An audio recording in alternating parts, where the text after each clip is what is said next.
Okay, so we live on the jump. I'm trying to find. I did.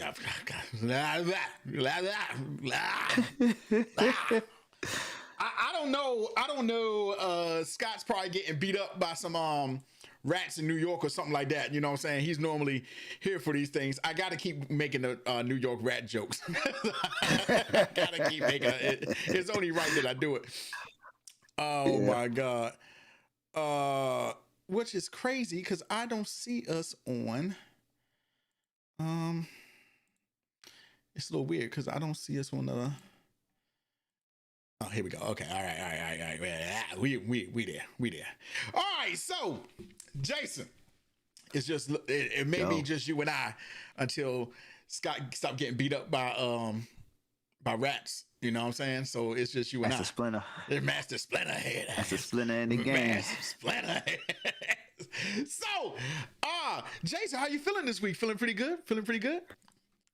Hey man, it's pretty good, man. Everything's been straight. How about you, man? I got some news this week that I'm just not happy about. And we're gonna get into it today. I got a feeling you may know what it is already, but I was not too pleased. I was not too pleased this week. And let's just say I'm not too pleased with the WB. And when I say that, people, it's the WB. And if you know the WB, they own DC Comics. So yeah, I'm not happy right now. But we're gonna go in order as we should, okay? So I'm gonna start off this week, okay? Jason, something happened this week in the Marvel universe. Well, two things happened this week. One of them, What happened? we didn't think was gonna happen. Blade got a PG rating, a PG-13 rating. Blade, wow. And I really thought, I really thought since we went through all that spill with Deadpool that they was going to make Blade rated R.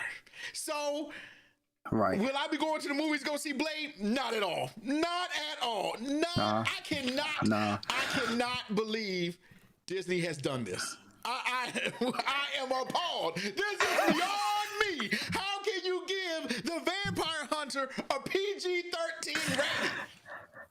That doesn't make any sense. That makes no sense. But you give Deadpool, the Merc with the Mouth, a rated R movie. If anything, Blade is just as damn bad as Deadpool when it comes to the words and the violence and all that. So I was a little upset about that. Do I think that's going to change? I don't think so, because Disney normally stands by their things. Once they say something, that's it. So I was a little bit disappointed this week. I mean, that news really took me over the edge. I was like, you have to be shitting me, Disney. You gotta be. So I know you and I talked about it a lot. Because you and I, we were kind of like the main staples thinking, okay, we had little faith in Disney, but we was like, nah, they're going to do this. They're going to make this PG. They're going to make it rated R. They're going to do this. There's no way possible they can't. If you made Deadpool rated R, you got to make Blade rated R. Well, I was let down this week. I was let down tremendously. So I want to know how your feelings were about that, because I know we both were kind of in the same boat with that. We was like, nah, they not going to do that to us. No, they hit us with the Shan Wow. They hit us with the Shan Wow on that one. They hit us with the Shan Wow. I was like, holy shit. It's like, wow. So, you know, you can tell me how you felt about that. I for one, was very, very upset. And I know people are going to sit here and say, no, Blade. No, you cannot have a Blade movie that's not rated R. It just doesn't feel right to me. It doesn't feel right. It just doesn't feel right. Because why? It's the same way I wouldn't expect a Deadpool movie to be rated anything other than rated R, or maybe rated, what's the one? MA for mature, or X, something like that. So yeah, I was a little bit disappointed this week. So yeah. I saw the news. I didn't. I had a very, very, very mild reaction. I kind of hit the well. I mean, this is Disney. This is Disney. Yeah, were my hopes crushed? Yes. I'm not saying it wasn't, but Yes. you know, Very much. Very much. you know, I was not, albeit surprised. I'm with you. Well, I think I don't. Are you not refusing? But yeah, you're refusing. I'm in. Let me not say I'm refusing. I'm You're watching. not gonna go out your way. Oh, I'm definitely not paying to go see it for sure. I'm not Yeah, paying to like go you're see not it. gonna push. Oh no, You're not gonna at push. all. Not at However all. it comes to you, that's how it's gonna That's happen. how it's gonna be. I'm where I'm now where you are with it now. It's like I went from I wanted to see what they do to I'll catch it when I catch it. I do think it can get away with the PG-13, but it's just not. I personally wouldn't be into it, you know, without that hard R pause. With that hard I R. thought I thought at least Disney would know that that certain movies should have a pocket for R, especially for like Daredevil, Punisher. They all kind of kick it together in certain ways and fashion more than the other Marvel. So I would think you would at least corner them at rated R, Right? if you wanted to. Daredevil, you can kind of get away with PG-13. Punisher, if it's not rated R, the movie's going to flop. Already, especially backing off Netflix, it's going to flop. Like nobody's going to give it a minute if it's not. Nope. I agree. Even if they recasting him and making it PG-13, if Disney take that risk, it's gonna and no one's gonna give it. Yeah. I mean, people will give it a shot, but it ain't gonna hit the same. But Blade's not rated R, and I mean, it's that's all you can say. Just that's it. Yeah, that's it. And I saw a lot of people, and it's the age old trope that everybody, you know, it doesn't have to always be rated R, and it can still be PG-13 and push the edge. And yeah, but it's Blade. Certain people just it's Blade. Right. It just it's the vibe. It's the aura, bro. Like it's the aura, right? It ain't even about being tasteless when we want rated R. You know what I mean? We want adaptations and depictions of crazy stuff. And I'm sorry, it's vampires. I don't know how other way you're gonna like show violence for vampires or cutting off their head or something without having some blood and that. Like, and then his whole personality is raw. You know, so it's kind of like Deadpool. He's reckless at the mouth. He doesn't know what to say. Well, he knows what to say, but the words that he says, whether they're curse words or whatever, it's just. I was like, come on now, sweet Jesus, what's going on here, man? So yeah, that Blade is. I mean, it has to be. It has to be really good to pull me out to the movie if we get to the movie theater in that time to go see it. You know, if it's coming on Disney Plus, hey, I'm all for it because I'm already paying for Disney Plus at this point. I'm already paying for Disney Plus, so I'm like, okay, so that I know Daft Punk broke up, so we got to talk about. I mean, I just want to say they were a great electronic group. I love Daft Punk, so you know, thank you for the years. Yeah, One more time. Hey, that was my joy. That's the only. I mean, that's my favorite. I'm about to sound so disrespectful, but it is what it is. I wasn't a diehard fan of this. Yeah. I respected him though, because. One More Time, I remember seeing that pop up on the video. That's a classic. I forgot if the box was still around. I forgot if the box was still around when it came out. The box may have still been around when that song came out, because I think that's where I saw it. We were about in 8th grade. We was in middle school when that song came out. So for new people who don't know, Daft Punk is old as hell. Old as hell. Like they're really old. So, like well, not really old, but up there. Yeah. They're up there. They've been doing this for a long time. When they resurged again recently with Kanye Stronger and all that, I was like, oh, Daft Punk. To me, Daft Punk is. I didn't know they were still around, and then they blew up again. Then they had to see them break up.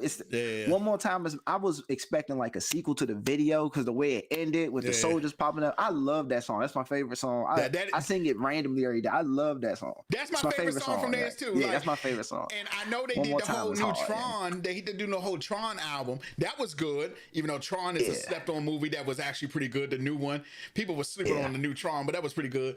But it was a sequel. Yeah, I don't understand why people are saying, but kudos on that. Well, not kudos, but you know, maybe I think they're doing this for a good reason. Maybe they're just sick, you know. And I never seen them without the helmets. You know, that was the whole point of them. You know. Yeah, I never. Yeah. Spider-Man, No Way Home. So the official title has been dropped.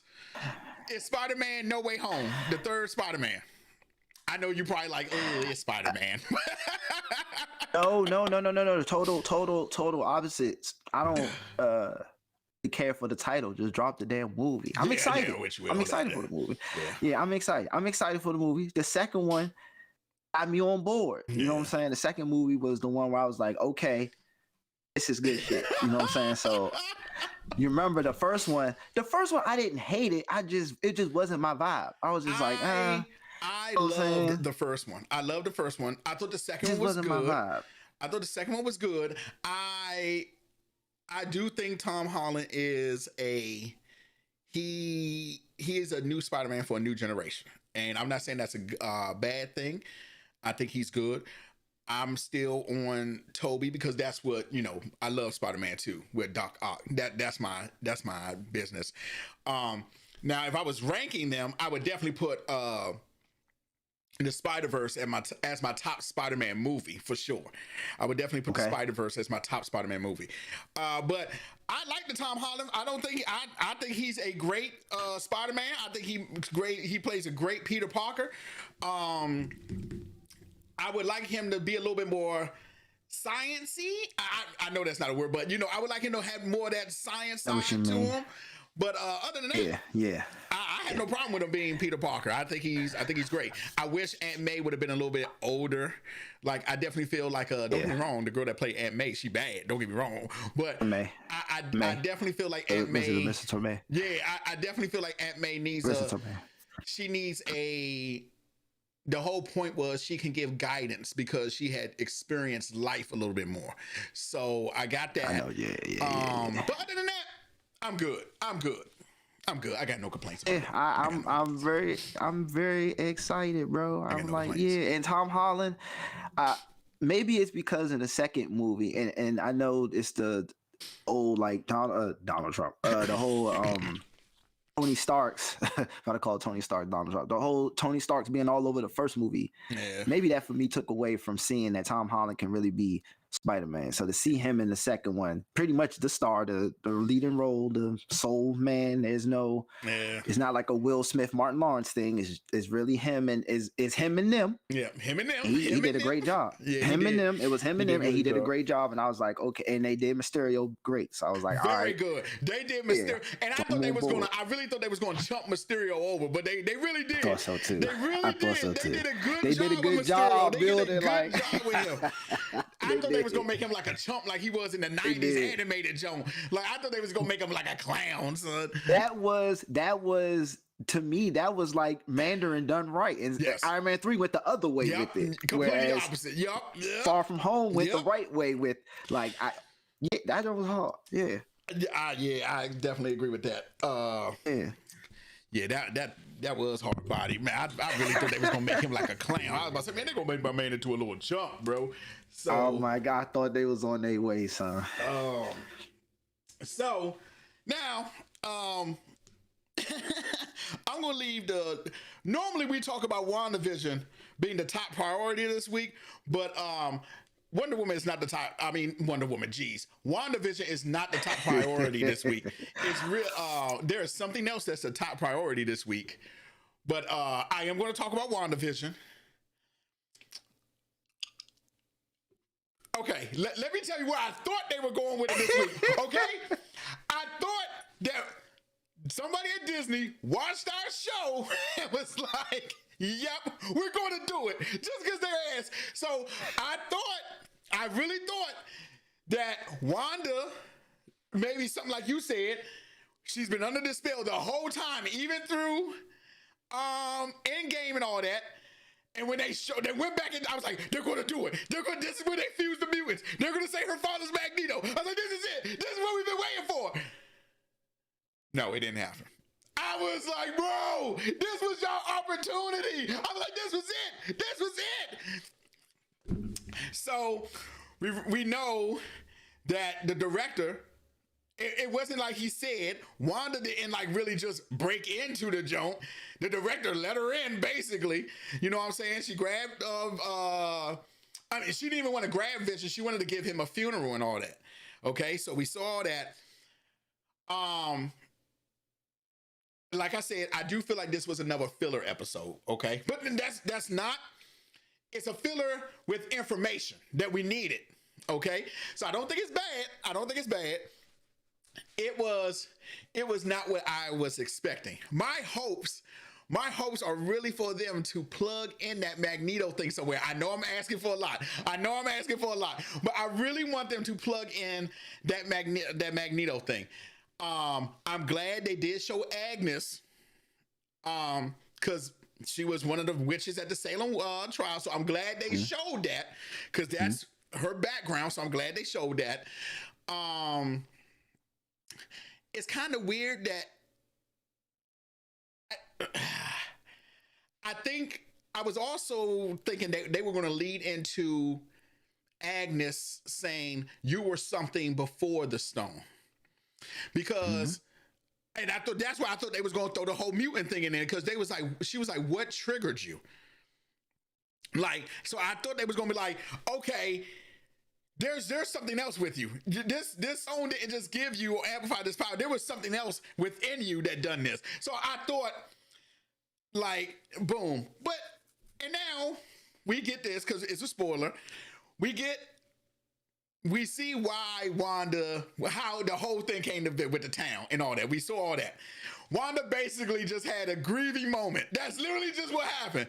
She had a grieving moment and spawned the town, everything.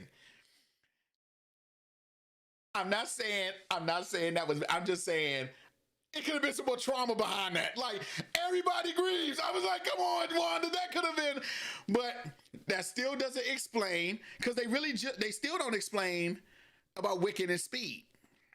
They really kind of still don't explain that. So, I get it. She was heartbroken. She created the town. She created the whole thing. But it's still answers that we're missing. When did Wiccan and Speed come along? And at the end of the episode, I did what y'all told me to do. I watched the end after the credits, and I saw the fake Vision.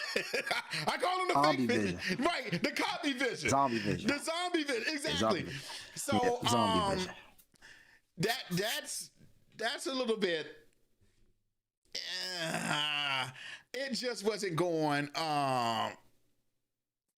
it just didn't, fancy me like the rest of it. No, go ahead. I think the word you're looking for is underwhelming. Rashad, what's good, baby? Yes, underwhelming. That is exactly the word I'm looking. Yes, underwhelming. That's the word I'm looking for. Yes, Rashad and Ming are in here too. Just give you a heads up. What's up, Rashad? Ming, what it do, baby? What's going on, Ming? Yeah, you were like, okay. Yeah. That's exactly what I was, and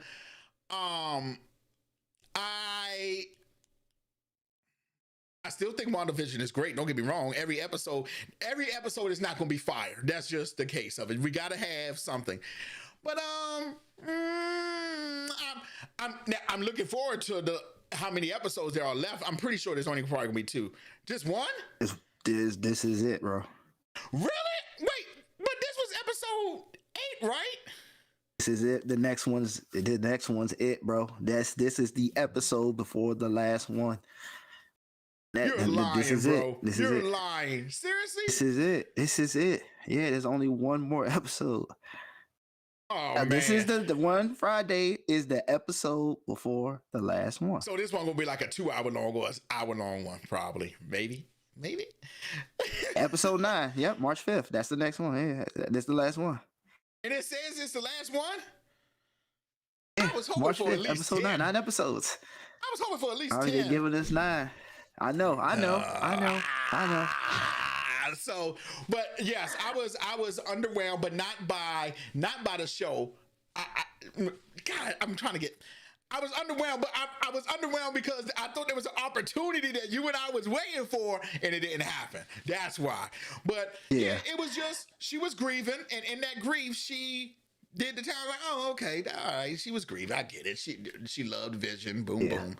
So I know y'all was probably going crazy in the chat, so y'all can explain that. I don't really look at the chat until I watch it, and then after I watch it, I end up watching something else that we're gonna talk about later on. So yeah, it was this episode. I want to call it with all due respect, the worst episode out of all the episodes that's been shown so far.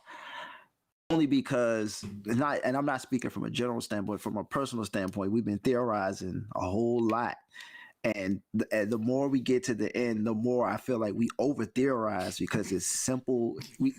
We were asking more tougher questions than how the answers came out to be. We did. Like, we did. For it to just be brief, and I think we kind of surmised that in the earlier season that it's probably happened because Vision died and at least her brother died. Them factoring in her parents, I respect them doing that, but you guys, I felt like y'all closed that door, Age of Ultron. So yeah, you did. You did. With all due respect, I didn't really have too much sympathy for the stress she felt with her parents dying. Not to say there's never lingering stress. From an entertainment standpoint, the only thing about her parents that I liked about the whole situation was she was watching all the sitcoms. That what's up, Scott? Well, look at me. I got a new hairdo, so I'm late because I had to get my new hairdo. Look at me. Oh my God. Continue, You knew the roast was coming, right? You did know the roast was coming, right? You knew that was coming. You knew it. You should have just came in there with a head cap because you knew I was gonna get your ass. Go ahead, Jason. Go ahead, Jason. But as far as her parents, I didn't factor in the stress of her parents being part of her grief, only because, like I said, I thought Age of Ultron, they had buried that situation. Yeah. So I only carried Pietro and Vision with my journey with her through why she did what she did. But them and the parents was okay, was cool. It didn't hit me hard, though, because I didn't even know you was still tripping off that. Right. And I absolutely agree, because I really thought they was going to set up that X-Men move. I really did. Because when they flashed back, I was like, they're going to do it. This is it. They're going to say she's a mutant. They're officially going to say she's a mutant. No, that didn't happen. So, Scott, Mr. I'm late. Do you have anything to say? Or Jason, are you still going? Are you still going, Jason? Yeah, I had a little bit more. No. I get to not knowing nothing. That blew me. Her not knowing much about her. It was like, oh, so you trying to figure it out just like the rest of us. I was like, damn. The she never took Vision was a nice touch. I was shocked about that one. I was like, oh shit, okay. So the motherfucker lied. Okay, now that's a douche. Now that's a douche. That was a douche move. Now that's good. Finally that was some douchiness from him that I liked. I was like, okay, that's clever. You lied. That's a douche move right there. That's a douche move. Yeah, okay, but outside of that, I mean, the last question for me is about Wicked and Speed. Are they real? We know Pietro's not. Pietro's not real. I just need to know if the kids are real and if there's really a big bad guy and Rambo about to do. What type of action scenes about to see from Rambo? But this might be my least liked episode. I agree. This is my least liked episode for sure. And Vision, we'll see you soon, I guess, because they're going to use the zombie Vision to bring the regular Vision back to life. Yeah. Because as you saw when she manifested Vision from that yellow stone aura that she carries in her, are they going to take that and put it in the white zombie Vision's body? Probably. So we'll go from there. Scott, what's good, bro? Go ahead, bro. I'm done. What's going on, Jay? What's going on? Okay, so I came in. You're done. Came in a little bit late. Came in a little bit late, so you guys talking about WandaVision. Okay, so I'm just gonna overtalk Josh since he tried to cut me out. Wait. Before you go, I just want to let you know, but me and Jason, we had I'm going to go back to this now that you're here. Blade, we got to make it real quick though. Blade got a PG-13 rating.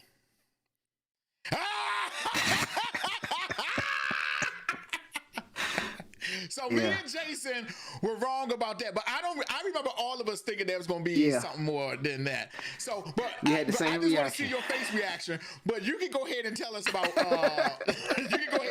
WandaVision. Limbo, right? You in limbo, right? Well, I don't know now. Yeah, damn, I don't know. Man. Well, you're not gonna get that line, motherfuckers. Always trying to. You're not gonna get that line. We ain't gonna get that line. We're not gonna get that. It's gonna be like this. Some bad guys are always trying to ice skate uphill. That's what they're gonna replace it with something real PG like. Oh. But Scott, let me tell you, Wanda. Your WandaVision stuff is normally spot on. So how did you feel this week after watching WandaVision? I don't feel too bad. I came in and hearing what you said about her being a mutant. It still hasn't been clear cut when they were going through everything with exposing her to the stone. Did she touch it? The stone came out the little handle. That's what she saw, but the camera that was in the room just saw her go in the room and then fall down. You're right, it did. So my thought was, this when I heard what was saying when I came at it. This was my thought. Oh, she was already a mutant, or she already had powers, and if anything, it just kind of amplified, woke it up. Woke it up. Yeah. So they still have room for it. I'm not gonna stand by that like you stood by. Oh, Reed Richards is gonna be. No. I'm not gonna stand by it like absolutely. But and by the way, you were super wrong.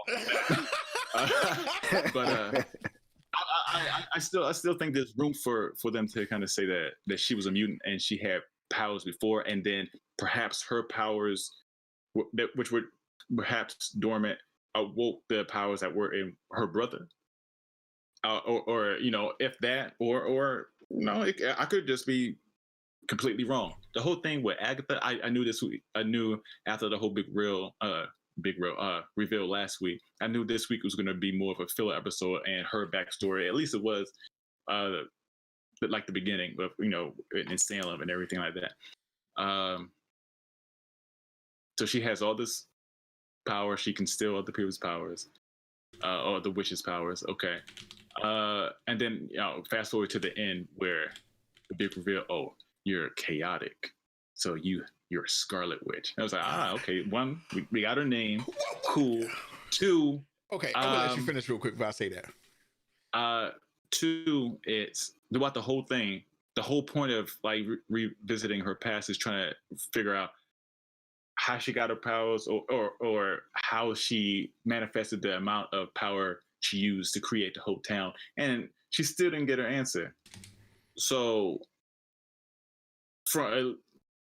that's what I'm thinking, and that's why when she was leading up, she was like, "Oh, we thought you were a myth," and I'm thinking, "Oh, mutant." Like when she was like, "Oh, I thought you were a myth," or I can't remember the exact lines, but I remember that word stood out, and then. You have this chaotic power, and where no true source or anything like that. And I'm thinking, oh, that's because it doesn't come from enchantments and all that. No, it's something she was probably born with. And you know what? You brought up a good point, because they made such a big deal about, even when they show her in her original getup, the Scarlet Witch. Ever since she became into the MCU, has anyone ever called her the Scarlet Witch? Nope. No. Oh, so we the only ones that been doing that? Oh my! Yeah, I thought you ain't noticed they never called her. I never noticed. They just call her Wanda. Oh my God! Oh, just Maximoff. And I didn't do know the same with Natasha. Huh? Said they do the same with Natasha. They don't call her Black Widow. They be like Natasha. They Clint. don't ever call her Black Widow? Never call him Hawkeye. They say Clint or whatever his real name is. Oh wow! I feel like a real dude. when they're in battle, I think code name they call him Hawkeye. I never noticed until that episode when she called her, "Oh, you're a Scarlet Witch." I was like, "Wait, have they never called her that?" That was a big reveal. I was like, "Oh shit, they really said it." Oh, they really said it. I never realized that. So I've been on the show calling her the Scarlet Witch, and people probably like, "Who the fuck is the Scarlet Witch?" No, it ain't like that. But they're making it seem like the Scarlet Witch is not necessarily a name that was given to her like others. It's like a mystical thing. And that's why her Agnes, it must be something she read in the books thousands of years ago of the Legend of the Scarlet, which is more like that than, oh, Wanda, we need to give you a name because you're with the X-Men now. Right. Witch. All right. Okay, now I feel like this whole time in the show, I've been calling her the Scarlet Witch because that's who she is. She is. Yeah, that's who she is. Yeah. Damn. Okay. Well, so I still think there's room for a whole mutant thing. You know, it's pretty far. One more episode. That's why I said we got one more episode. I don't think fake Pietro is gone. Fake Pietro. I love how you guys get fake Pietro. That's his name. Yeah, I don't think he's gone because I remember the end of the previous episode. And just throughout the whole episode, this last episode, I'm waiting for what's the name to just like pop in the basement. What's the name? Rambo, because she was investigating. Oh, okay. So I was just expecting her like just to pop up at some point. I'm expecting Monica to either, if not have her at least her own, well, maybe not her own show, because I feel like we would have heard about it. But I expect her to be in the next Avengers movie. No doubt about it. Probably. She's definitely. Oh shit. Be right back. All right. He burning something. Right, he burning his food. Like, what if we just start seeing like flashes in the window and Scott? He ain't got no. Like, my chicken burning. My chicken burning. Oh, you mean it'd be like on the Golden Child? No, it wasn't that. It wasn't. And he was like, "Hey man, flip that over. It's burning. It's burning." No. I was just boiling some water. But damn, Scott, you was about to mess up boiling water, bruh. That's a boiling water. She's not gonna have her own show. She's definitely gonna be in Captain Marvel 2. For facts.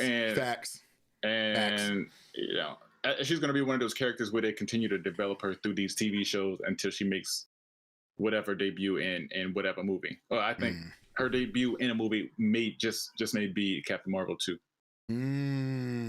Okay. Because the next Avengers movie is like we don't even know. Generation. Man. Avengers, the new generation. Something like that. Oh my God, I keep doing that, man. Yeah, man. So that's it, you guys. I just can't believe it's only one more episode. They get too much new. I can't believe it's only one more episode. I really can't believe that. I really can't believe it. With her grieving so bad, her powers exploded. We kind of it was what I thought. It's like, and especially since I saw Age of Ultron recently, I was like, oh, you know, the nuke came down with Stark's name on it. They stayed under the bed for two days, just like she explained in Age of Ultron. But the whole her powers kept the missile from going off. That's what Agatha said. That's what Agatha said. Her power. That's what Agatha said. Her power. So again, okay then, and exactly. So she had some power as a kid. So the kid this goes to the whole mutant thing that they can still explore. Yeah. I just feel like this was the perfect opportunity to bring that up. This would have been perfect. But here's the thing. The whole first off, in the MCU, they are like still relatively new to the whole mystic arts and magic. They still, the only like exposure really is Doctor Strange. So they still are getting into that. Just to kind of combine that with they're not enhanced mutants. There's a lot of them. That's a whole thing that they probably can't put in the 8th episode of a TV show. It's like that's a lot. But would it really actually go ahead, Trey. I was about to say, actually, I wanted them let's go. Since we only got to put half of it in 8 and get the tires rolling. Right, This is it. This is the finale. Let's start lighting the fireworks. Jay, hold up. You gotta understand there's levels to this. You gotta understand they waited 10 to 12 years for the whole evolution of Iron Man to the end game. They're not gonna just drop there's mutants. They're not gonna do that in a TV show just like that. You don't sound like Josh. Where they're gonna talk about Reed Richards in a TV show. Nah. Wow. No.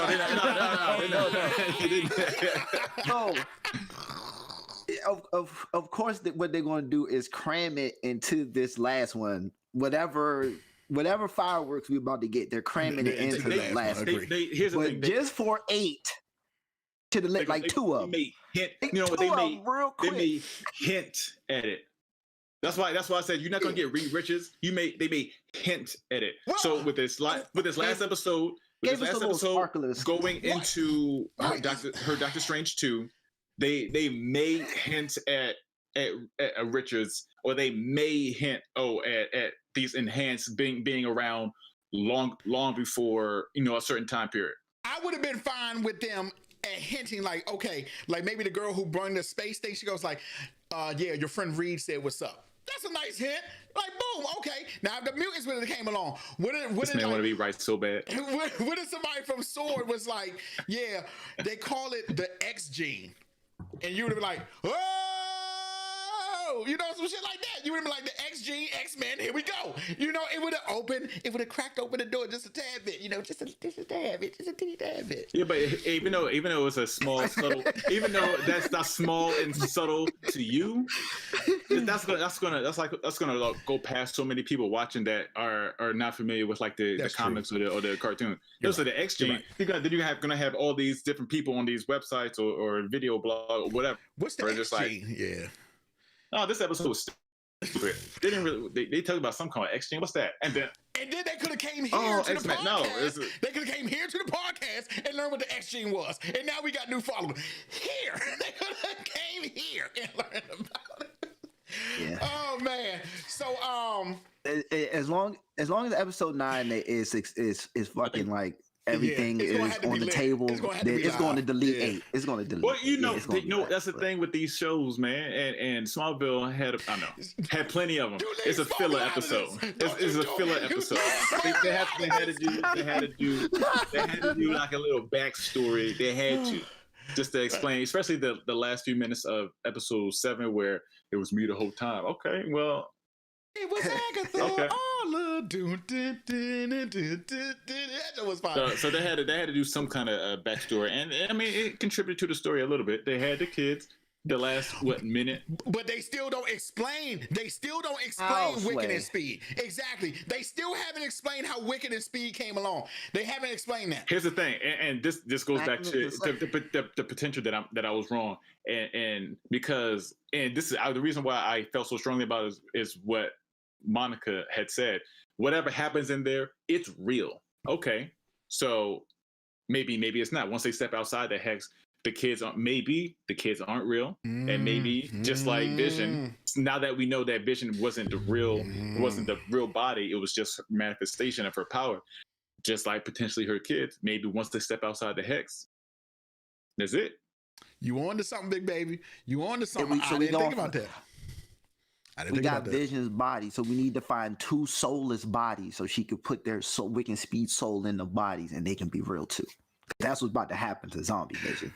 Once they stop, she's gonna put the little yellow stone power into Zombie Vision's body. They just rebuilt the Vision for her. Yeah, they really. She's just gonna put his little Infinity Stone soul energy into it. Did you hear the SWORD director where he was like, "Yeah, we didn't rebuild this man like 500 times, and just all that he needed was a little external power or something." He said something along those lines. Power from you. Yeah, it's like, oh wow, that's kind of scary.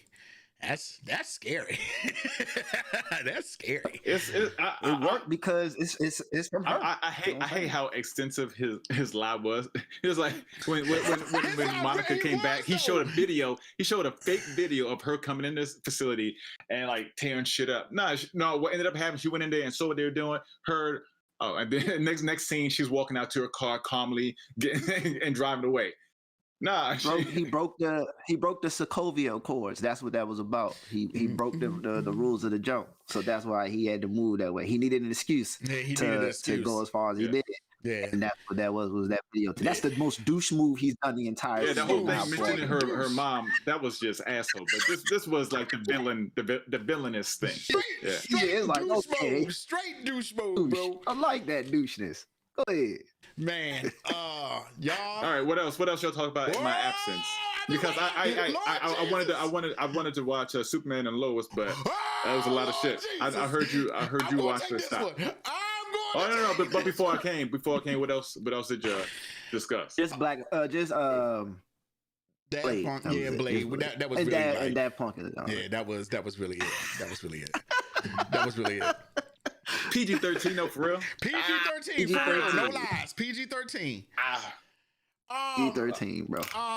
Y'all, let me just go ahead. I've been waiting for this. All week. Superman and Lois. It's the best goddamn shit I've ever seen in my life. That shit was real, son. Superman and Lois. Oh my God. Superman and Lois is the business. Okay, let me break it down for you. Okay, spoiler alert. Spoiler alert. I'm gonna go ahead and tell y'all right now. I was not gonna watch Superman and Lois at all. I was like, no, there's no way this joke gonna be good. No, there's no way. I was highly mistaken. First of all, let's pay attention that DC finally took some notes from Batman the animated series, and they did not give a backstory. He literally says, my planet was dying, Krypton, my mom and dad sent me here, ship landed in Smallville, Kansas, Martha and John took me in, Jonathan died, I went to Metropolis, I became Superman, fell in love with Lois, had 2 kids. Thank you, DC, thank you. Opening scene, big ups, because somebody was reading the comic book. The opening scene is literally the cover of Action Comics #1 from Superman. From the green car, his old suit. Mm-hmm. He is the Superman I've been dying to tell y'all that Henry is not. Let me tell you why. The opening scene, he drops the car. The kid, he's like, here you go, friend. He hands the kid his hat. The kid's like, thanks, that's a cool costume. He said, oh, thank you. My mom made it. Boom, takes off. That's the Superman we need. That's the Superman I love, okay? The Curry Superman, everything. But let me tell you where Superman shines. He's no Tom Willing. Hey, I'm about to tell you something. You're going to probably flip out. So, yo, we ain't gonna keep doing this, man. So, Superman and Lois. I'm glad I actually watched Crisis on Infinite Earths. Can you get back away from the camera? It's freaking me out. Oh, this gonna be a good one, man. Superman. I'm glad I watched Crisis on Infinite Earth because in Crisis they only have 1 child. Okay, remember they only had 1 kid on Crisis, and that's Jonathan. And just to give y'all, this is gonna be filled with spoilers, so y'all know. Well, on the show they have 2 kids. Okay, it's Jonathan and Jordan. Now, for those of us that read the comic books, Jordan does not exist in the comic books. He is only for the show. Jordan does not exist in the comic books. In the comic books, Jonathan Kent is the son of Clark and Lois. But here's the kicker. He has kind of like a funky background. In one comic book line before Rebirth, he's 10 years old. He actually, Jor-El, Kal-El's Kryptonian father, takes him on a time adventure or something, and he ages to be a teenager, okay? In Rebirth, Jonathin is like 10 years old, but it's him and Batman's son, Damian Wayne. They're like 10 years old, kicking ass, taking names. Great. So in the show, Jordan is the extra child. Now, the reason why I like Superman and Lois is because it takes notes straight from Smallville. It really does. And I'm going to tell you how. Smallville, we already knew that he was going to be Superman. We didn't know the in-between. How did he cope with his powers? How does he see himself being an alien against us humans? How does he see that? Smallville tackled that. Superman and Lois tackles another question. We know that Superman is powerful. We know that he can He's faster than locomotive. He can jump single buildings in a single bound. We all know that. But we don't know is how he can accomplish being a father and a husband. And the show handles that very well. There's even one episode. So Scott, shut up, Scott. Shut up, Scott. If I want to see that, I'll watch an episode of Maury or like. Okay, so even in the episode, right? Even in one of the episodes, he goes through some real shit, and I'm gonna tell you why. He gets fired from the Daily Planet. He gets fired. Clark gets fired from the Daily Planet. Well, the funny part about it is they're driving home because they're trying to figure out what to do with the farm. And Clark goes, Lois says, well, what are we going to do about the farm? Clark looks at her and says, it's not like we sitting on cash. And on top of that, I lost my job. And then she's like, yeah. Then Superman literally turns around and says, well, I still got my daytime job. And Lois was like, boy, that thing don't pay no bills. Pay no bills. You don't pay no bills. You mean Superman don't pay no bills. And now, which I thought was weird too, but in the beginning of the episode, you realize the kids don't know he's Superman. So that was kind of weird. I was kind of like, wait, y'all looking at this man. Right, that was my expression. You're looking at this man every day, and you don't know he's Superman? That's fucking crazy. Wait, the kids are teenagers, right? Yeah, his kids are teenagers. Right.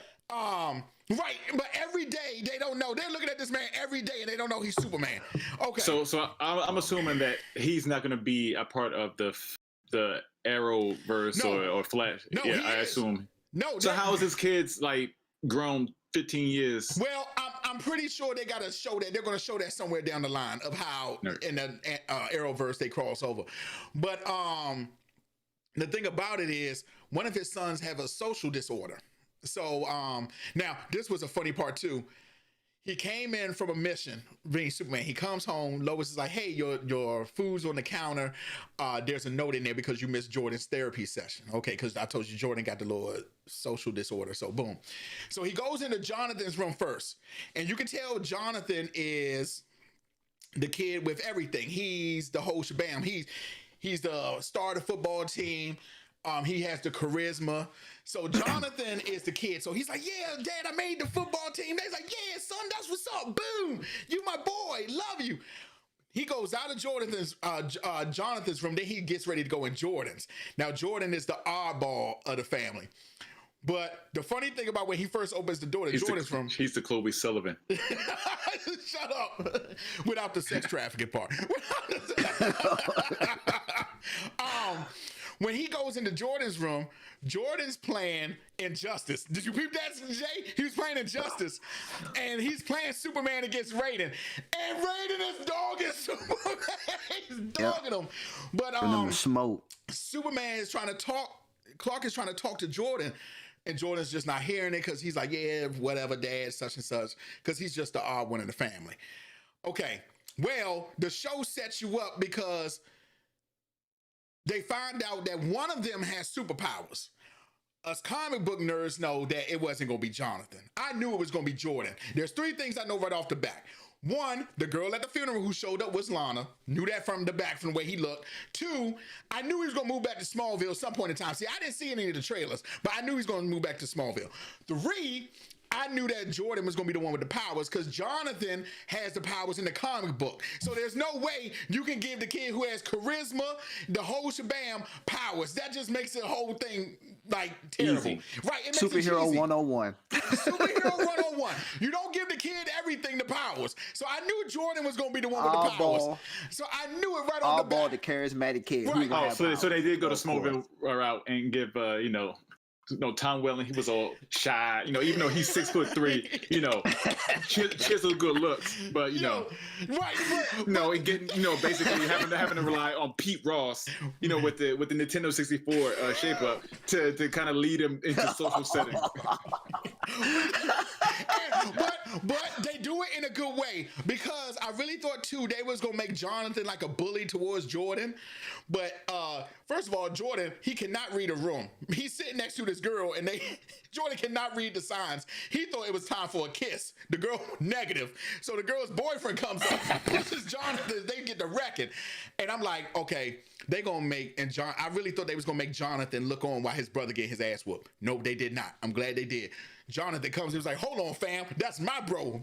So they get to scrap and they taking that L together. Boom. Why would you think that the brother's just gonna allow his brother to get beat up? Sometimes in movies that happens. And they do that. Movies. You know they do that. You know they do that in movies. You know they do that whole little. I want to fit in. That's my brother. Here's the thing. You know, like, should I help him? Should I? First off, you say he got some kind of disorder. Two, this is 2021.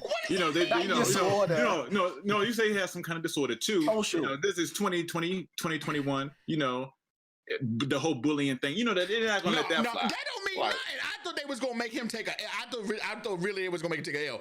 Well, in that scene, you find out Jordan has the powers. In fact, he does heat vision, which I don't know about y'all, but I love the way they did the heat vision in Smallville because it's more like a clear wave instead of a red beam. I just don't. The red beam is so old school to me.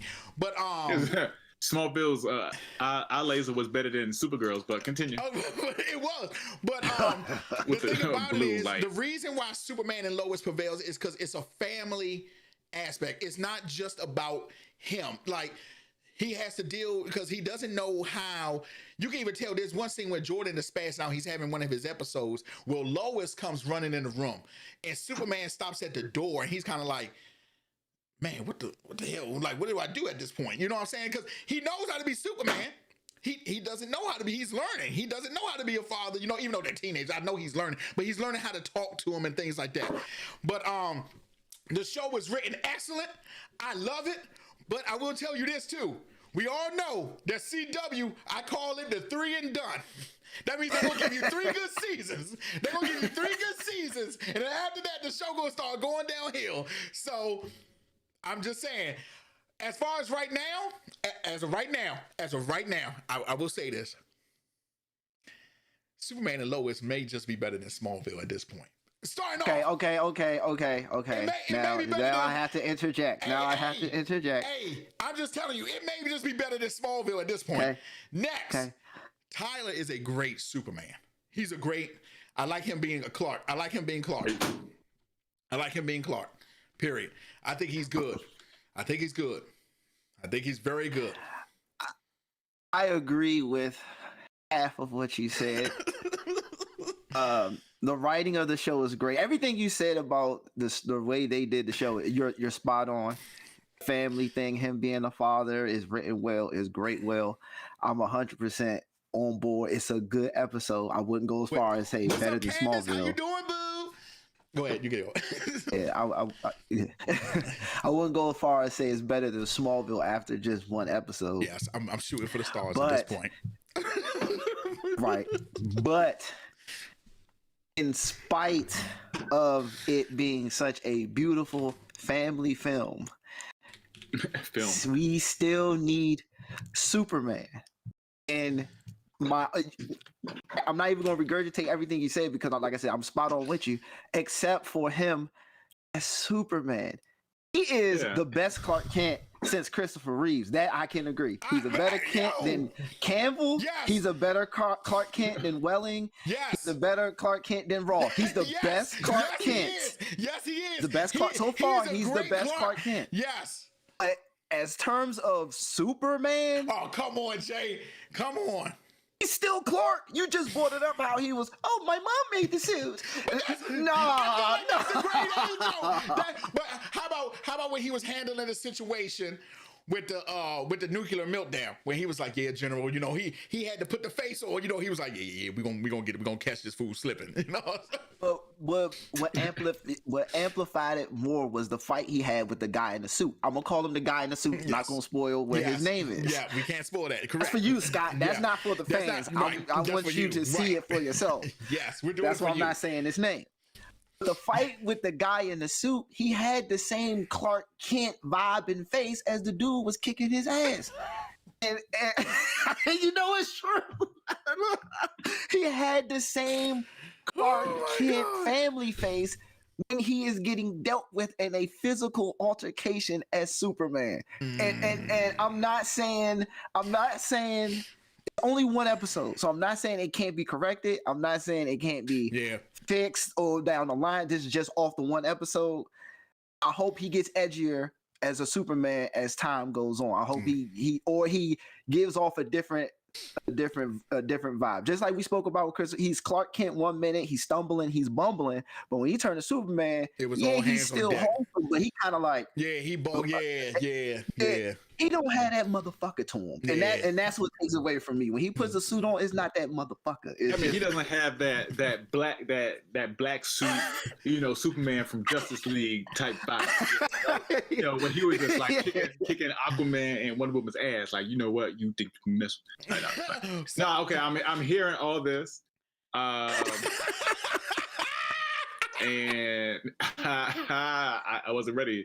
Even Brandon Raw, even Brandon. You thought we was gonna bash that, Joe? You were like, no. I knew you weren't gonna bash it from the chat. Even Brandon Roth and Superman Returns, as much as he didn't get to fully flesh out the role, he had moments of looking like I'm a badass Superman. I'm that dude, yeah.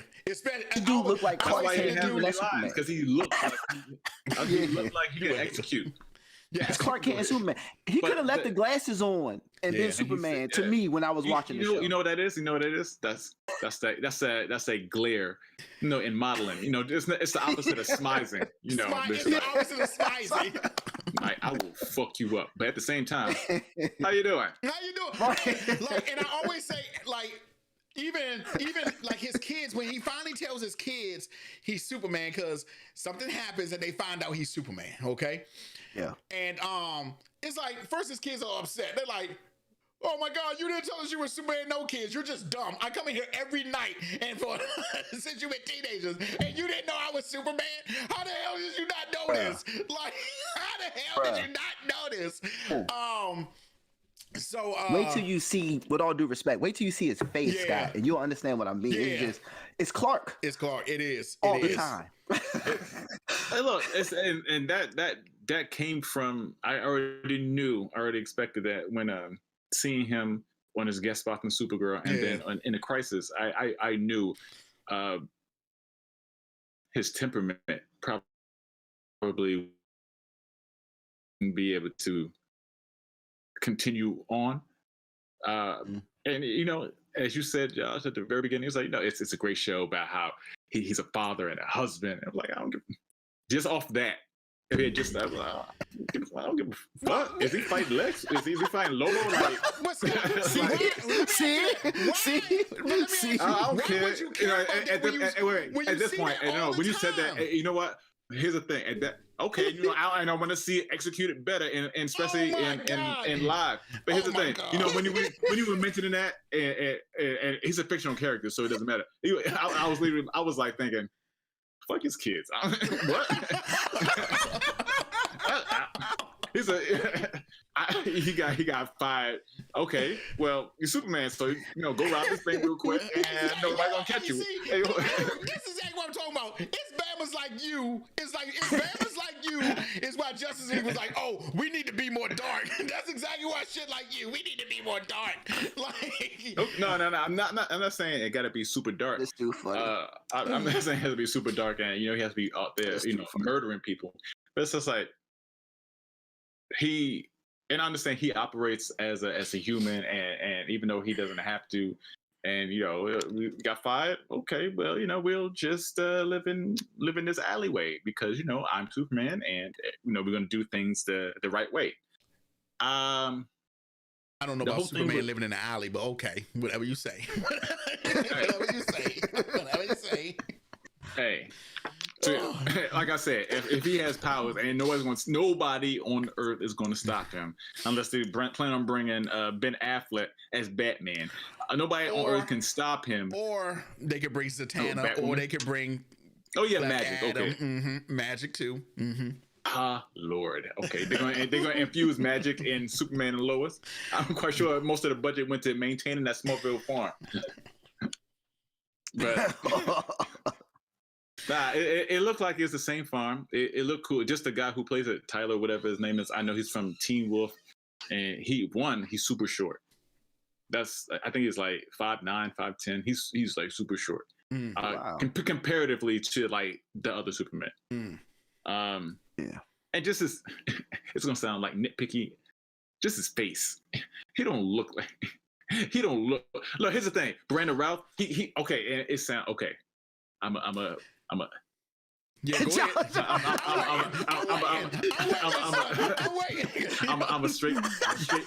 I'm a straight man. But Tom Welling, that man was chiseled, and then you have Brandon Routh, chiseled, and then you look at Tyler, whatever his name is, and you're like. So would you sit here and say Henry Cavill had the look of Superman? Yeah. I'm done. Are you Even to me. I don't think Henry Cavill had that look of Superman. I think Tyler has more of a look to Superman than Henry does. And he has on the plaid shirt, the Wrangler jeans, and the glasses. I'm like, by God, that's Clark Kent. Bruh, I ain't gonna lie. I'm like, that is Clark on the money. Maybe Clark Kent. But when he put on the suit, he don't look like him, right? He doesn't look like him when he put on the. It's still Clark. It's still Clark. It's Clark with his like playing dress up. Oh my God! It's like Nicolas Cage when he had a Superman suit on. It just didn't look right. No! Don't bring Nicolas Cage in here. That was something completely different. Yeah. Your man gonna say it's Nicolas Cage though. He didn't even have a haircut when he was playing Superman. He still had long hair. Nicolas Cage still had long hair. What do you mean, bro? No, He stepped off from Gone from 60 Seconds, set right into the Superman. Put the costume. They didn't even cut his hair. They was just like, "No, you good? Come on over, baby. We gotta hurry up and do this." Yo, I'm gonna tell you right now, Scott. No, okay. No, I agree that him portraying Clark, that's his, like I said, temperament wise, sure. Got a little scruff. Okay, Superman don't have scruff like that, but it's all good though. But him in the suit, the times that I have seen him in the suit, whether it's the Crisis or Supergirl, it like you said, like you said, Jay said about this. I'm here to fuck shit up, or I'm here to, I have the ability to literally punch your face into your brain. You're getting real dark. Nah. You've been watching a lot of The Boys. You've been getting real dark. I haven't seen The Boys in a while, but real I can't wait till it come back. And that's something that they would do on there. But he has. But that's the thing, though. He has the capability to do that. But it's just like at some point you get tired of the merge of by golly, gee whiz. Drink your milk and take your vitamins. No, at some point, you gotta be like, to his sons, boy, you got an F? I'm gonna laser that ass. That sounded real foul. I can't stand behind that. That sounded real foul. I'm gonna laser your ass. That sounded real foul, bro. That sounded real foul. All this is me saying all this, and I haven't even seen the episode, but this is just going off of me seeing his spots on Supergirl and Crisis. Who knows? Maybe they completely they wrote him differently. He acts completely different than he does on Supergirl. He really does. I will say he acts different than he does. With that whole Supergirl. show, everything about Supergirl was cheesy to me. So maybe it. Oh, nah. Oh my God!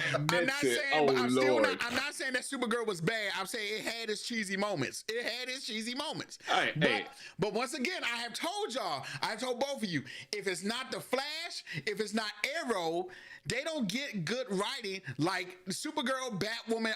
They didn't get good writing. Black Lightning, they didn't get good writing or good special effects lines like Flash and Arrow. They did.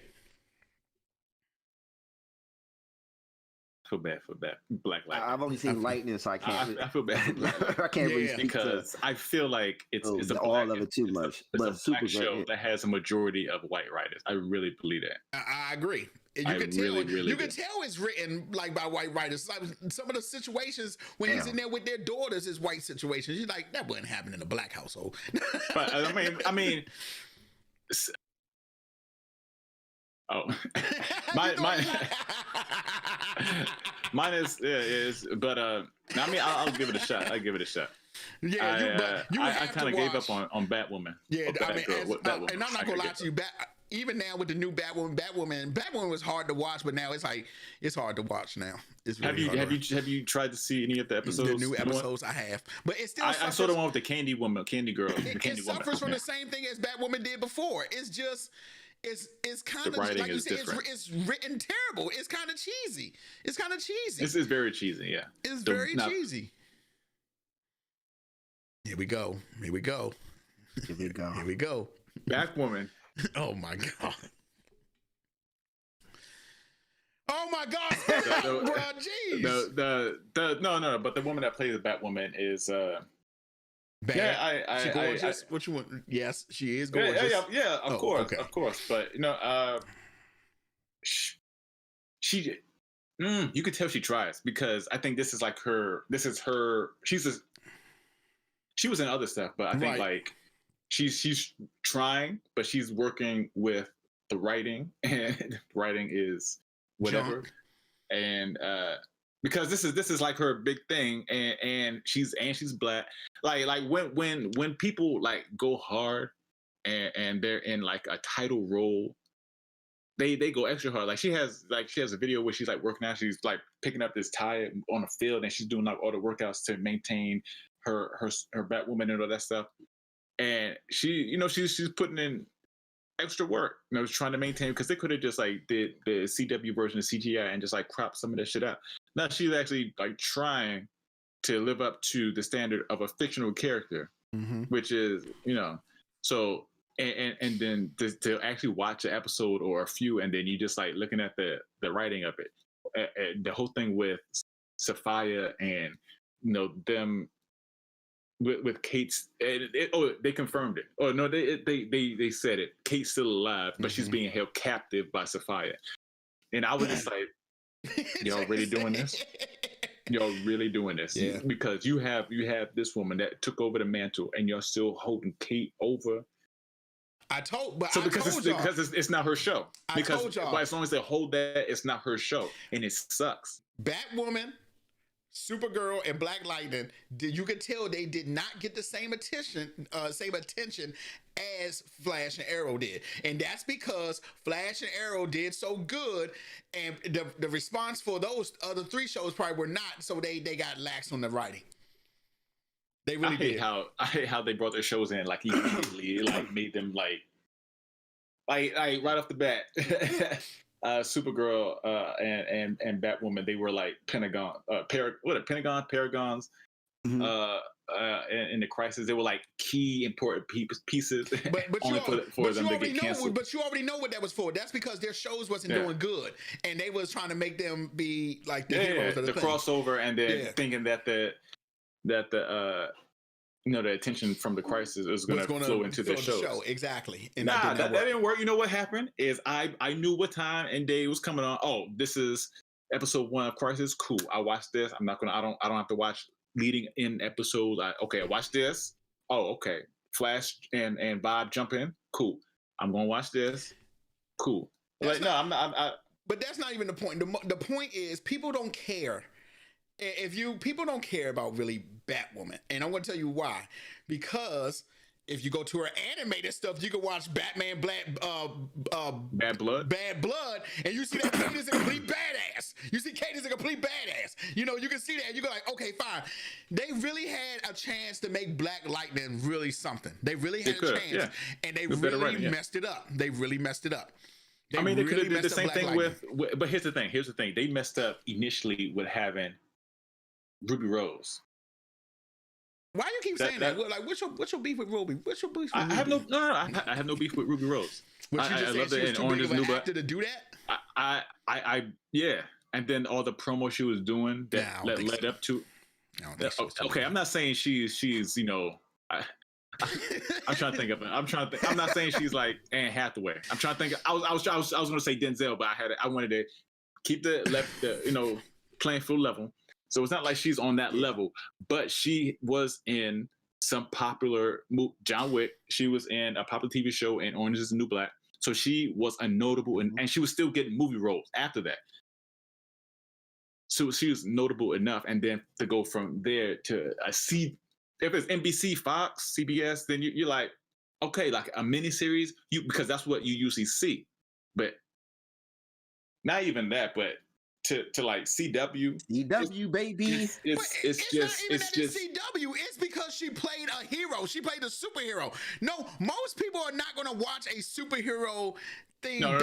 If the superhero show was on NBC, it would have got first off, better writers and better production. Two, if okay, CTV, the Canada channel, right? No. If Batwoman like strictly came on there, the same channel as Degrassi, but never watched it. Never watched Degrassi.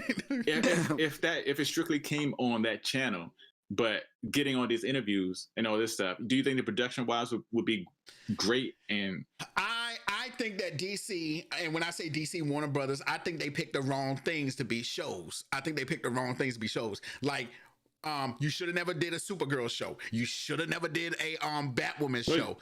Well, you know why they did. You know why. But that's my whole point. Like, nobody talks to Jay, nobody. But this is about to lead. Okay. This is about to lead me into my next topic. You're pandering. The best topic right here. Well, besides Superman and Lois, because Superman and Lois was the hotness.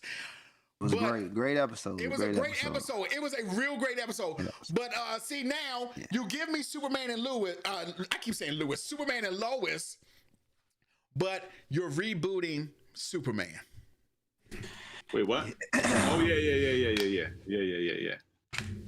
If you say that Tyler or whatever should be the movie, I will punch you through the screen. Why wouldn't he? I'm with Scott. Boom! Oh, God, punch him, Scott. Come on, son. But I'm saying once again. Okay, let me ask you this. Do you think Grant Gustin should play Flash? Yes. In the movie? Yes, I do. You do realize it's totally different from movie and TV show, right? Scott, I don't give a damn what's different. Let me tell you, Warner Brothers keeps putting their. And you know what? That's why it's people like you that DC stays in. That's why DC can put out literal shit, and people like you will still go and watch it. What are you talking about? Because what are you talking about? That you get on here every week and say you a DC fanboy, and you're literally saying that DC can put out shit. Right, you're cool with it. Are you it. saying that you like the current Flash, the person that plays the current Flash? Are you saying that in the movie? Yes. No. So why couldn't Grant play it? Because apparently, because I look at his performance for what it is. It's good for TV. I don't think he can. Do you think that he can maintain? Okay, yeah, he's good at the crying scenes and the sad scenes. Him actually in the suit. Do you think that can maintain for an hour and a half? All he's doing is fucking running. All he's doing is goddamn running. Like that's all he's doing. All he's doing is running. And let me tell you something. Warner Brothers continues to be dickheads. If your kids get in the comics or if your kids get in the wrestling and you say it's not real, damn it, you better. All he's doing is running. All he's doing is shooting lasers. All he's doing is shooting an arrow. You're proving my point because the thing is DC keeps putting out shit. Why would you reboot Superman again? Why? What is the need to reboot Superman? I agree. What reason do you need to reboot Superman? How many times can we reboot the same goddamn character? This is the same thing I talk about y'all all the time. They keep going to Superman, Batman, Wonder Woman. We don't need them. We don't. You're right. No. You're right. But they're the moneymakers. But no. Now it's up to the executives like Kevin Feige. No, if Marvel proved anything, you don't need to be a hybrid character. That's what I'm saying. Like Kevin, what's his name? Feige from Marvel. You tell me. You know every goddamn thing, Scott. You tell me. Well, whatever his name is, the one that runs MCU and dictates what characters are being brought to the screen. They need a person like that in DC to see the lower level. Like I was super surprised, and still to this day, that they brought Shazam amongst everything else that came out, and Shazam actually was decent, was good. I enjoyed. I could watch Shazam 5 times instead of watching Wonder Woman 84 again. Like I would watch it 5 more times. Well, Wonder Woman 84 sucked. You're not saying anything we didn't know.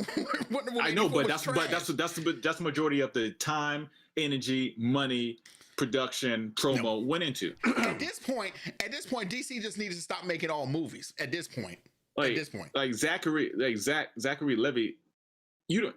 At no point that when DC said, "Hey, we're gonna offer you the role," you think you didn't. I at no point did I think that they thought of him on the same level as Henry Cavill or Ben Affleck. They was like, "Oh, it's like a throwaway kid-like type movie," and it still ended up being great because they didn't put as much, and they probably had the writers actually be comic book fans and okay, we're gonna do it this way, we're gonna do it our way because you know what, they gave us this budget, we're gonna work with it, as opposed to Superman where we're gonna get okay, you got this legendary director and writer from Australia.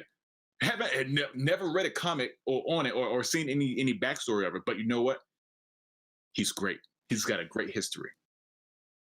I've told you, Scott. I'm with Scott. I've told you 100%.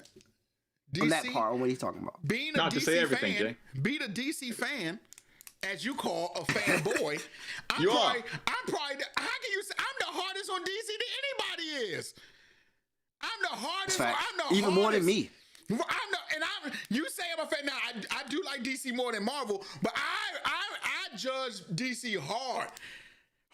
Like at this point, I know I've said it. Disney just needs to go ahead and buy DC Comics at this point. No.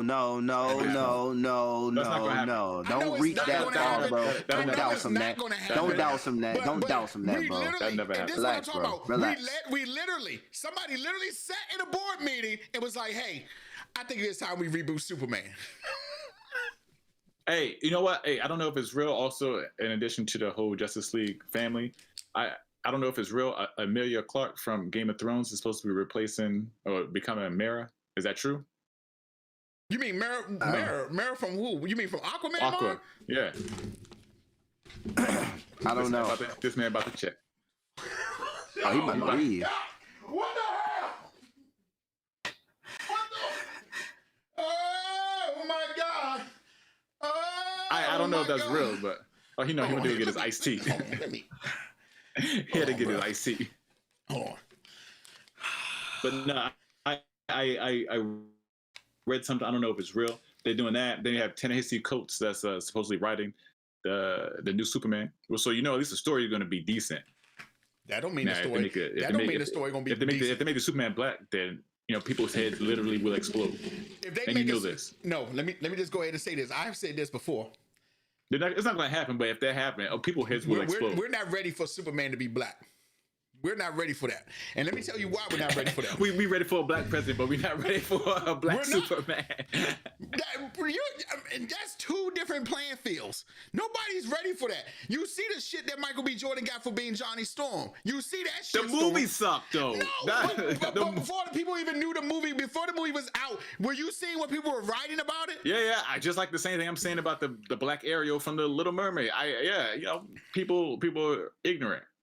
Especially to non-fictional characters.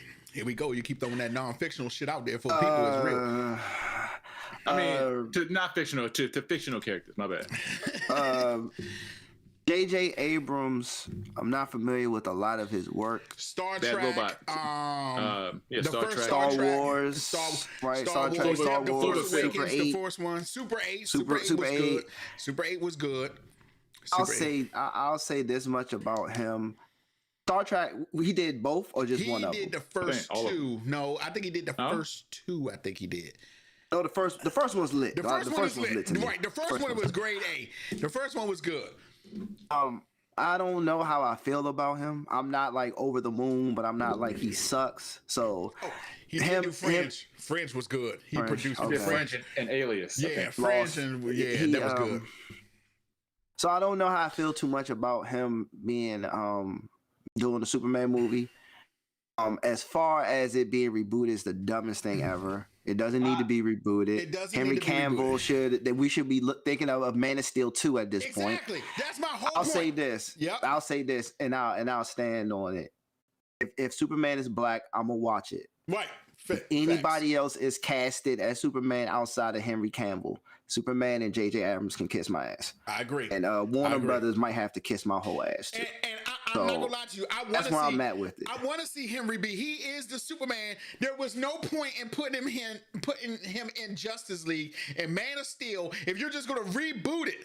What's the point? What's the point? Warner Brothers is literally taking the characters we love and they are pinning me. At this point, I don't even want to even watch anything Superman at this point.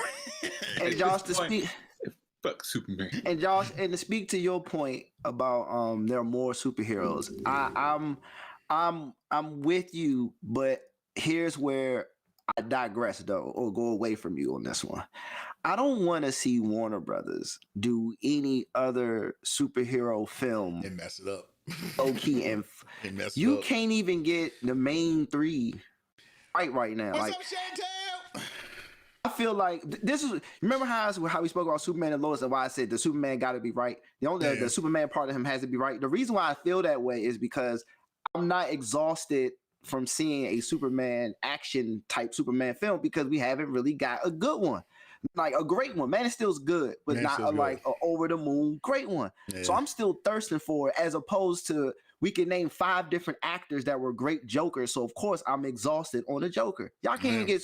I am. So that's why I'm like, I want to see the dude of Superman and Lois be like a great action Superman. I haven't gotten it. So with Henry Cavill, I'm like, why are y'all rebooting it? This is the closest. Y'all haven't even given us a 2, and that was a good step. Why aren't y'all continuously building on the step? What are y'all doing? Right. I just want to go. I want to go to DCEU, one meeting. What are y'all doing? I want to go to one meeting and literally listen to what they talk about. Because what made y'all say, oh, let's reboot Superman? And here's the thing. Doing a multiverse. They're doing the DCEU multiverse right now. They're still going to mess it up because we're still going to get an origin story. Like we already know his planet blew up 1,000 times. We already know that. How many times? That was a good thing about. Wait, they didn't. It's not Cavill or a black man. I'm passing, man. Wait, and Superman Returns. I can't do it. They didn't do a origin story, right? Nope. They went straight to it. They were just like he disappeared for a few years, and he went to go see if Krypton was still around. Right, he went to go see if Krypton. He left, which actually happened in the comic book hilariously. Exactly. He was lost in space when he was trying to come back. That's how you met Lobo, and we ain't gonna get into all that. But yeah, he was. You know what I'm saying? And if that movie had Lobo, that would have been great. Lobo is like a side villain to Kevin Spacey. Did you ever see the Krypton series? And Lobo was in the Krypton series? No. I saw the pictures. I was happy when I saw those. Lobo was in the Krypton series, and it's funny because I just watched Superman: Man of Tomorrow. And Lobo, he's in there. Basically, they're taking on Parasite, and oh yeah, Parasite. Yeah, Lobo has like he has a Krypton, a ring made out of kryptonite, and of course, Parasite, takes Superman's powers, but he takes his weaknesses too. And Lobo was like, "Yeah, let's kick his ass." So he's like, "Lobo, yeah." Lobo like it's like grade A. It was grade A, but yeah. that's what I was going to say about the WB. They take 5 steps forward, like with a good show like Superman and Lois, and then they take 10 steps back, telling me that you're going to reboot it. And here's the thing: why put out that information now when the Snyder Cut is about to come out? Why put that information out there now? Because Zack Snyder is clogging the airwaves, and I don't know if he's even attached to any other future DC movies. He's not. So they was like, okay, cool. We got to steal some of this shine and light back. All right. So how can we do that? Reboot. Yeah, we just gonna bring up, just gonna scratch all the shit we did. That's what I'm saying. What made them go like, hey, yo, Superman needs to reboot? Because they've been doing this for the past 20? Not them, but just overall. These companies, they have been doing it for 20 years.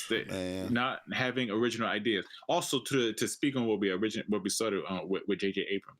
I would like to see J.J. Abrams or James Gunn be attached to Green Lantern movie. I can't speak to JJ, so I can't even refute what he's saying.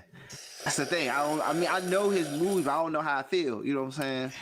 It's up and down. It fluctuates. I don't know. JJ's up and down. I don't know about James Gunn and because the Green. Now, I will say, depending on who they pick to be the Green Lantern, whether that's John Stewart or Hal Jordan, that's going to probably need an origin story. That's going to need an origin story. So we're gonna have to go. Just give it to John Stewart, because it's not like it's a lot of diversity anyway in DC that they're presenting. Just make Green Lantern black. You know, okay. The way they moving, the way Warner Brothers moving, it's gonna be Kyle, bro. It's gonna be Kyle, the one that replaced Hal after Hal became. You know, I would even like it to be Jesse. What's her name? Jesse Cruz. Jesse Cruz. That was two birds, one stone. A woman and the new black Green Lantern, the female. What's her name? Sojourner. Joe Sojourner. Yeah. Man, that's her name. Ooh, that's a powerful name. It's deep. And here's the good thing: her ring can actually in the comic books, her ring is. It's kind of. It doesn't need a battery. It doesn't need a battery to recharge. It doesn't have to recharge. Lucky motherfucker. Yeah, but it is a drawback to that. Her ring doesn't need a battery, but it actually runs out of juice. Like once it runs out, it's completely gone. Okay. But so you cheating? Yeah, but and she can actually, if I'm not mistaken, she can actually. Kind of like how Firestorm can actually make kryptonite because he's the elements. You know, he uses the elements. I think her ring can mirror kryptonite. It's actually pretty dope. Her comic book is called Far Sector. And she by far has the best lantern costume I done seen, like by far. It's hard body. Okay. It's hard body. Okay. I don't know about Warner Brothers anymore, man. I don't know about Warner Brothers with the DC. At least with DC, I don't know anymore, man. Yeah, at this point, I done told y'all, if it's not animated, I really don't care about it at this point. I really don't. It's disheartening. It really and I do believe JJ is working on Justice League Dark too, I think. That's what they said. That's what they said too. Now, but you know who was supposed to be working on Dark before then? Del Toro. Yeah. The guy who did that would have been Blade. better. That's a name I trust. That would have been That's better. A name I trust. Bruh. That's a name I trust. Right. Del Toro. I mean, Del Toro got nothing. Pan's Labyrinth. He got Blade 2 under his belt. Yeah. Hellboy. Why didn't you give it to Del Toro? What were y'all thinking? Yo, man. My God. DC blows me, bro. They really do. Why would you not give it to Del Toro? Are we like, what's going on here, guys? Yo, at this point, y'all, yes, Scott, you're right. I'm a DC fanboy, but I'm the heart. I take no, and you know what's funny? Watching Injustice or Superman and Superman and Lois actually made me go back and watch the Injustice cutscenes. The Injustice cutscenes are better than half of the DC movies I didn't see. Like really, the story is actually pretty dope. The storyline for Injustice and Injustice 2 are more entertaining than the DCEU movies. Some of them. Oh, that's hilarious, bro. That's crazy that it's like that. That's crazy. I can't believe that. Oh my gosh. I can't believe that. I Quit really on them. I'm not saying I'm giving up on DC as far as comic books and stuff go, but as far as their movies, at this point, it is what it is. I'll be catching them when they come on TV. It's a blow, man. It was a blow. I saw that. I was just like, why? Why? Give us Man of Steel 2, Henry Cavill again, man. Just give it to us again. Give us Man He's of fine. Steel 2. I mean, even though you did wipe out a good villain, even though you did wipe him out, we could have went with Parasite. We could have met. In fact, we just talked about Lobo. How come Lobo hasn't made a movie appearance? You know what I'm saying? He's immortal. We could have got Lobo in here. We could have got a Lobo in here, and they could have been going at it. We could have, and Lobo is somebody that can actually stick around. Somebody they can call like, "Hey, Lobo, we kind of need you at this time." He like, is there money involved? You know what I'm saying? So shit like that. We could have got that Lobo. Man. I'm trying to tell you, man. I don't know. DC is really messing. And we're going to do a team up. Yep. But we're going to reboot one of the solo characters movie. We're now going to release another solo characters movie. I wouldn't be surprised if they start rebooting everybody. That shit is in limbo. I wouldn't be surprised if they start rebooting everybody. I really wouldn't. I really They're gonna multiverse. Get out of there. They're gonna multiverse it. Man, why can't we have Barry and? Hey, it might even give us the Golden Age Flash movie for all the hell we know. The way these dudes is going, they going crazy over there. I don't know what's going on at WB. I honestly don't. I don't know what's going on at WB, but they need to get. This what you do. This what you do. You know, get a script together. You know, you got your own camera presence. You know, take like a writing class or something. You know, show off your skill, and then send a suggestion and be like, you know what, I want to be in the room. I'm just picturing you in the room. You just going out of line on trivia. Well, look. What planets do Green Lantern visit? No? Get the fuck out. That doesn't make sense. They're probably like, oh yeah, Green Lantern. Oh, what's his sector 2816? No, you piece of shit, it's 2814. You don't read shit. Like, that's the Earth sector. You don't read shit. Like, man, I just can't. I can't when I tell y'all, and then it makes it worse. They can't have people like you, and I just realized, even though that sounds fun, they can't have people like you in there. They'll kick me out. They'll kick you out. They'll be like, nah, we can't put that in the movie. Get him the hell out of here. Like, but it's not true to the story. Get the fuck out. Like, but you know what? And it's funny because after watching WandaVision and Agents of S.H.I.E.L.D., just to see how Marvel actually sat out and planned this stuff, it's kind of like, DC, why can't you do the same? Why can't you do the same? No foundation. No foundation. Yeah, no stability. There's no foundation. There's no foundation. That's the thing. But they're not stopping to take their time with it, because I'm assuming Warner Brothers, they see what the end result is, and they're like, can it? Yep. And it's like, you gotta let some shit ride, man. Captain America 1 was not a overly great box office winning film, I'm sure. It wasn't. I don't know the numbers offhand, but I can clearly tell that it didn't break records in the summer or no crazy ish like that. So it started there. It's got to start somewhere. Iron Man 1 might have, but because of Robert Downey. But I think Iron Man Chris Evans was coming. Chris Evans was coming. Johnny Storm. It was like, they're really gonna make a movie based around. Okay. And in the CGI. It wasn't until he came out that machine after he had the enhanced, and then he did that pole with that close up. He was like this. It was like, oh, this is the scene. This is the scene that they're gonna put in a commercial. Yep. Hey, they probably looked at it. I'll catch Cap on DVD. That don't seem like DVD. a big run to the movie thing. So they got to take one of those. Like, it's gonna be one of those. Like, it was a good film, and just start there, because after that we got Winter Soldier, and everybody crowns as one of the greatest movies period of all time. One of the greatest movies of all. Winter Soldier was excellent. So you gotta be patient. You gotta stick with the stability. You can't listen to the fickles of the fans, because we crazy. We like gonna do shit like that. We crazy. We batshit crazy. We gonna say stuff like that. We gonna say shit that we don't like. You right. Because, you right.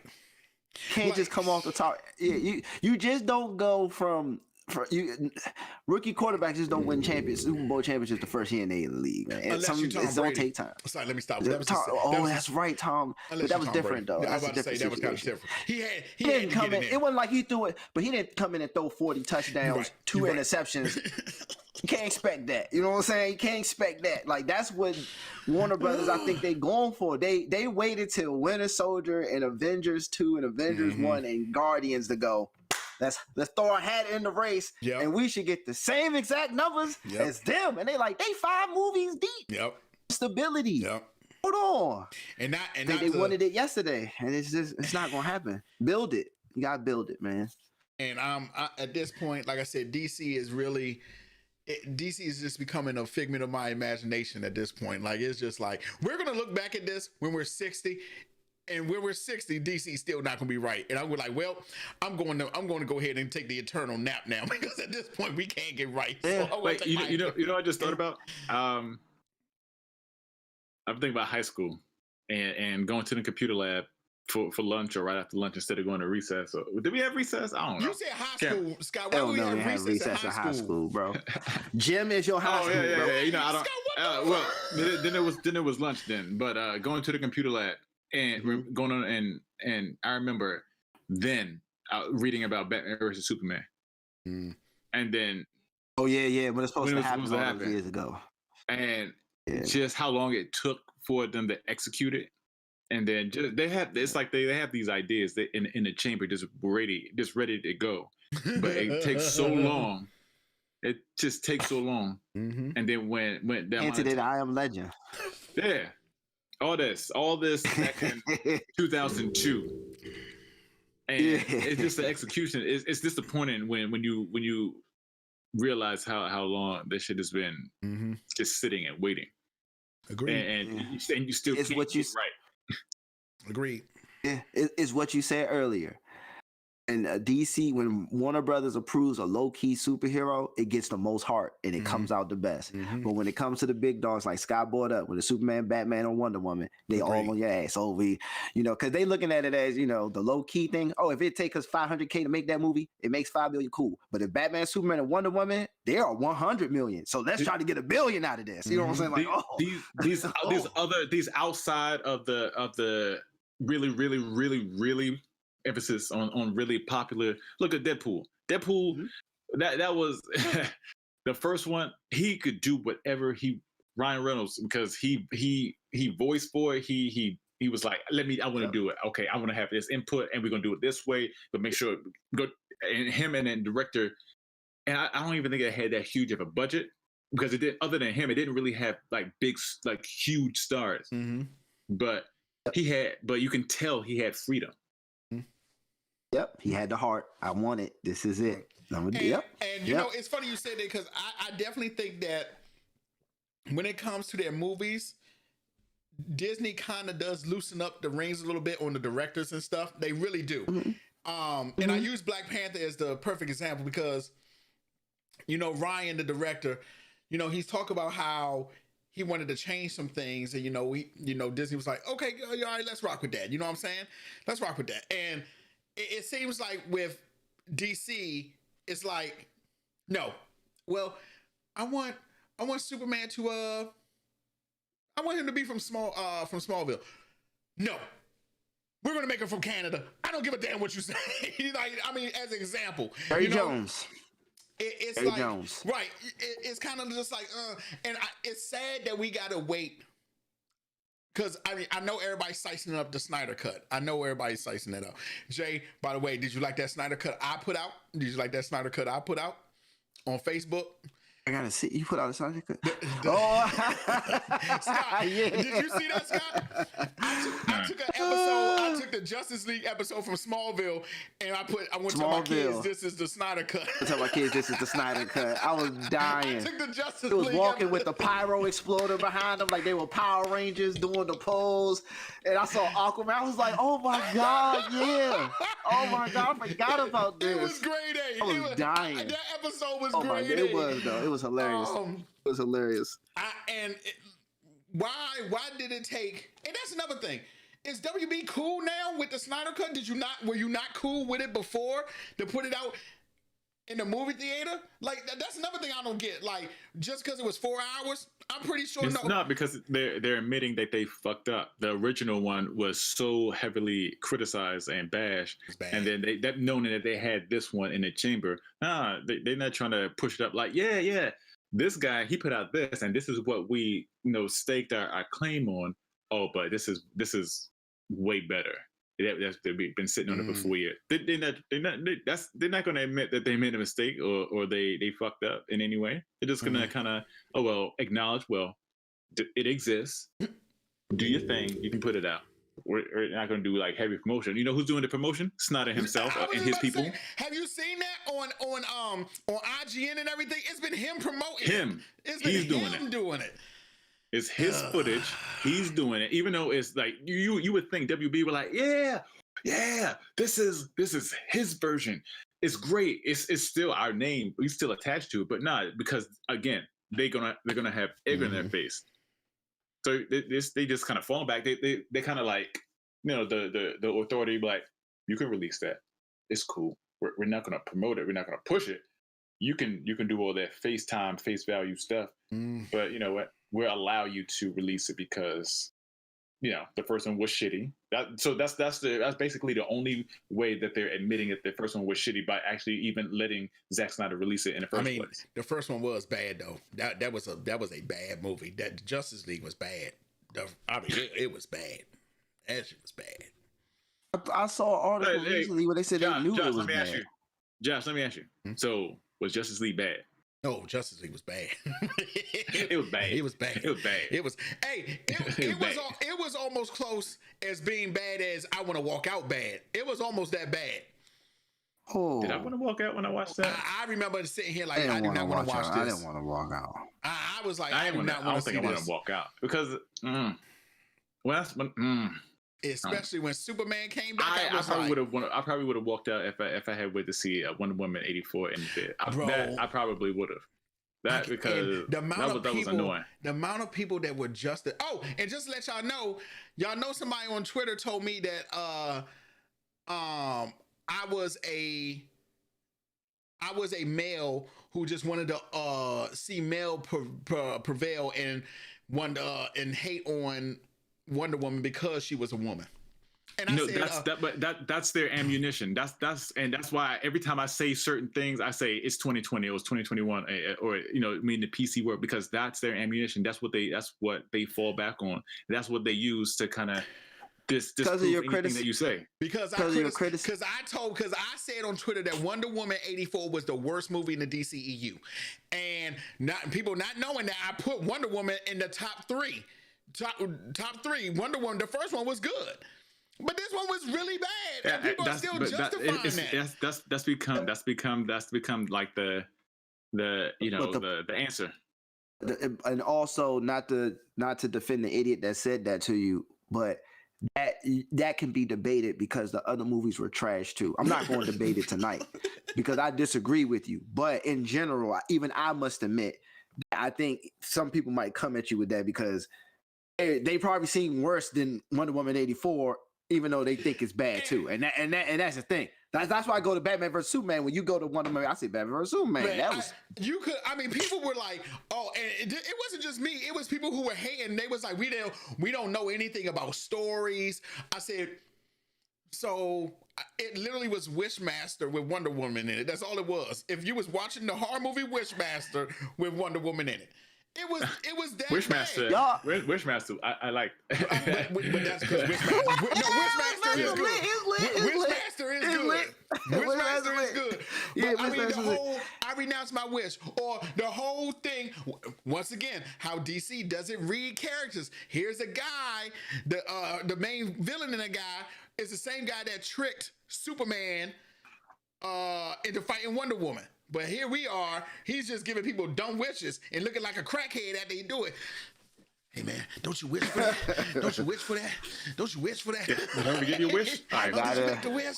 Oh my God! I was like, oh my man. I don't know about storytelling. Oh God. Oh my God, that thing was. Whoo. I